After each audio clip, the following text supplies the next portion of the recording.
सार नाम इब्राहिम सुल्तान अधम बलख बुखारे का बादशाह था। उसने घर त्याग दिया।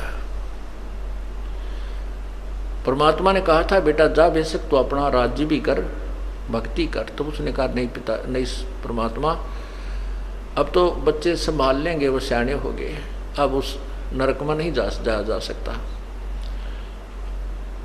और मुझे अपनी लकड़ी तोड़ कर बेच करके मैं अपना व्यवस्था कर लूँगा। करना तो पड़ेगा काम, लेकिन यहाँ कर लूँगा, अपनी मजदूरी करके अपना पेट निर्वाह करके अपनी भक्ति करता रहूँगा। तो उसने ऐसा ही किया, एक झोपड़ी डाल ली, जंगल में लकड़ी तोड़ लावे बेच आओ बस बाजार में, और बैठ कर अपना 5-4 दिन उन खा ले, फिर एक दिन एक इठड़ी एक बंडल फिर तोड़ के डाल जावे। इस तरह अपनी भक्ति कर रहा था। प्रथम मंत्र दिया, फिर सतनाम दिया प्रभु ने, फिर सार नाम के लिए, क्योंकि सत्संग में सुनता रहता था, फिर कहा भाई सार नाम भी दिया जाएगा, सार नाम के बिना मोक्ष नहीं हो सकता। तो वो सार नाम के लिए प्रार्थना करता था, प्रभु आपका दास सार नाम के योग्य हो गया हो तो देख ला प्रभु, कृपा करना, आपके दास पर बहुत अधीन हो गया था। परमात्मा ने कहा भी अवश्य बेटा, नाम जब तुम योग्य हो जाएगा अवश्य नाम देंगे। तो एक दिन प्रभु ने कहा भी तुमको सार नाम दिया जाएगा, आप ऐसे ऐसे उस दिन वहाँ आना हमारे पास आश्रम में या जैसे भी कोई स्थान निहित किया।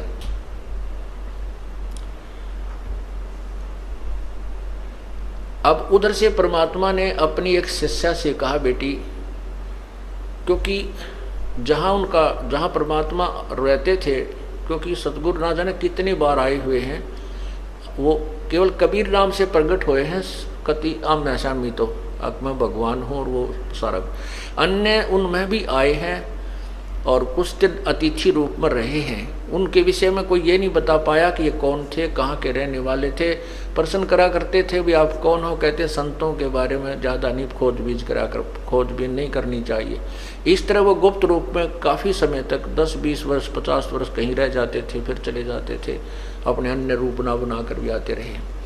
तो वो वहाँ एक आश्रम सा बनाकर प्रभु रहा करते थे, एक झोपड़ी सी डाल के। तो वहाँ बुलाया उनको के, और उसमें प्रवेश करने से पहले 5-4 मकान आते थे और वो एक ही गली थी उसमें एंट्री करने की, और उसमें 5-4 जो मकान थे उनमें से एक मकान अपने भगत का था। तो उस लड़की से कहा बेटी अब के ये भगत आएगा सार नाम लेने के लिए, उस दिन बता दिया, उस दिन आना, क्योंकि वो गुरु वचन पर चलता था, भगत गुरु वचन पर चलते थे, उसी दिन आना था।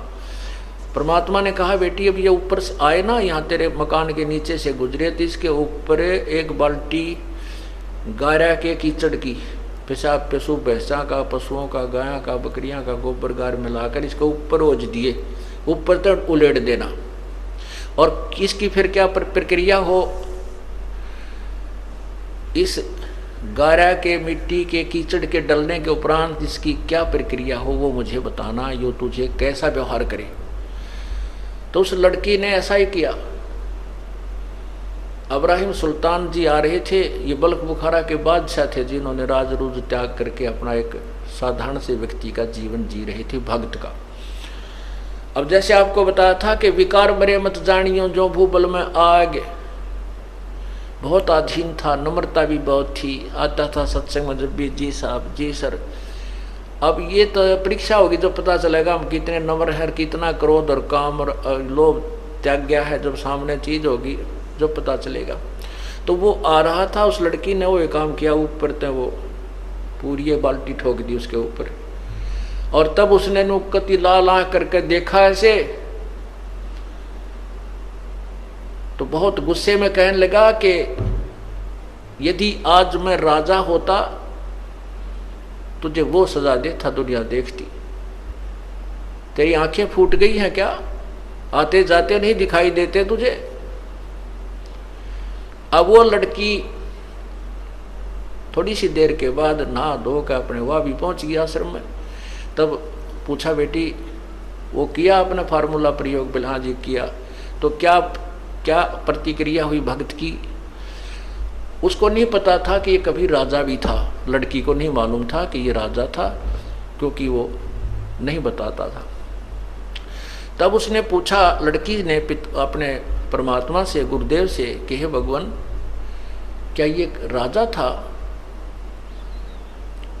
तो उसने, गुरुदेव ने यानी परमात्मा ने, कबीर जी ने कहा, क्यों बेटी क्या बात है कि जब मैंने इसके ऊपर बाल्टी डाली ना, पानी का कीचड़ डाला, तो मेरे से खुद क्रोध में कहने लगा, यदि आज मैं राजा होता, अगर आज मैं राजगद्दी पर होता, राज्य ना छोड़ा होता, तो तुझे वो सजा देता, यहाँ संसार देखता।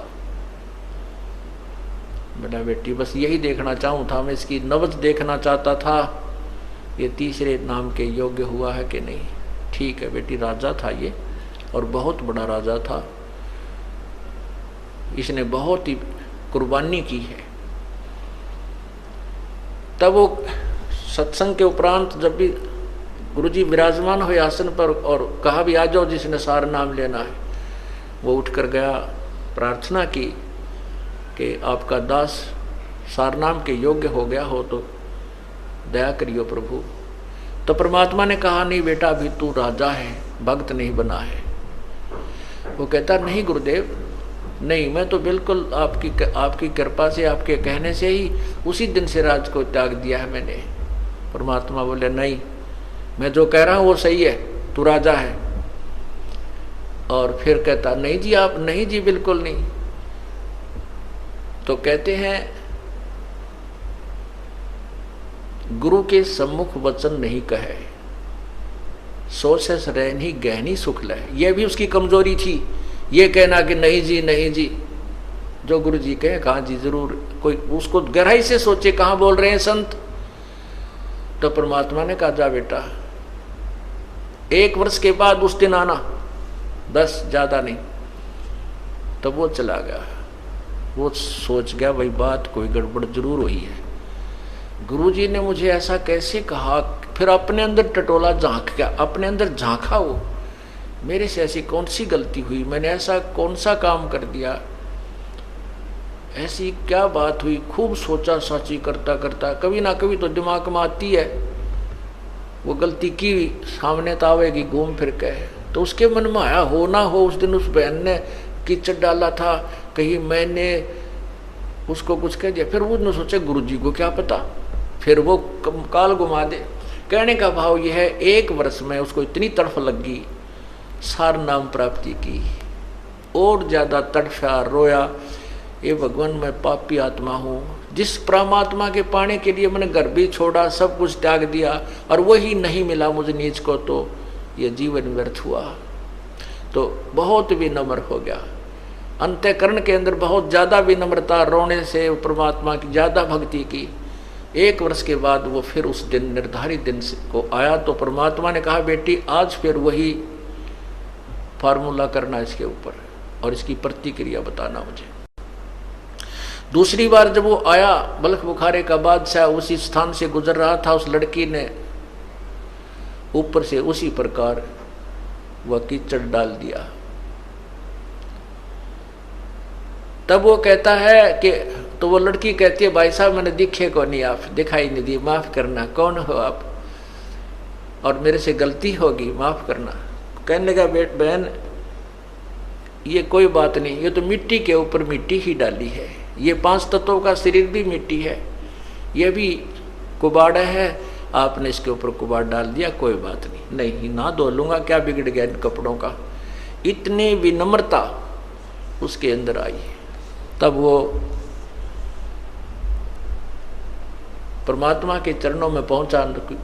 फिर तो उल्टा चला गया हो, किधर नदी नहर में जाकर नहाया धोया, कपड़े धोए, सुखा सुकू का फिर आया। आना था उस दिन, तो चरणों में बैठ गया। तब लड़की से पूछा परमात्मा ने, बेटी आज क्या गतिविधि थी उस भगत की। आज उसने जी ऐसे ऐसे कहा कि कोई, मैंने तो कहा भाई साहब गलती होगी, मैंने दिखाई नहीं दी, माफ़ करना। वो कहने लगा, नहीं कोई बात ना बहन, माटी पर माटी ये तो डाली है, इससे क्या फ़र्क पड़ गया, मिट्टी पर मिट्टी ही डाली है, आप धो के नहा धो के आ जाऊँगा, क्या फ़र्क पड़ गया। तब परमात्मा से उसने फिर अर्ज की कि प्रभु आपका दास सार नाम के योग्य हो गया हो तो क्षमा करना, दान करना दाता। तब वो कहते हैं कि हाँ बेटा आज तू नाम के योग्य हो गया, आज सार नाम तुझे दूंगा। तो पुण्यात्माओं, सत्संग इसीलिए आपको बुलाया जाता है। आपने महीने में लगभग गणना नहीं तो 1 सत्संग 2 सत्संग अवश्य अटेंड करने चाहिए, क्योंकि 6 सत्संग हम करते हैं, 1-2 अटेंड अवश्य करना चाहिए। और सारे पीरियड अटेंड कर लो तो जल्दी बात बन जाएगी, ज्ञान समझ में आए बिना ये मोक्ष नहीं हो सकता।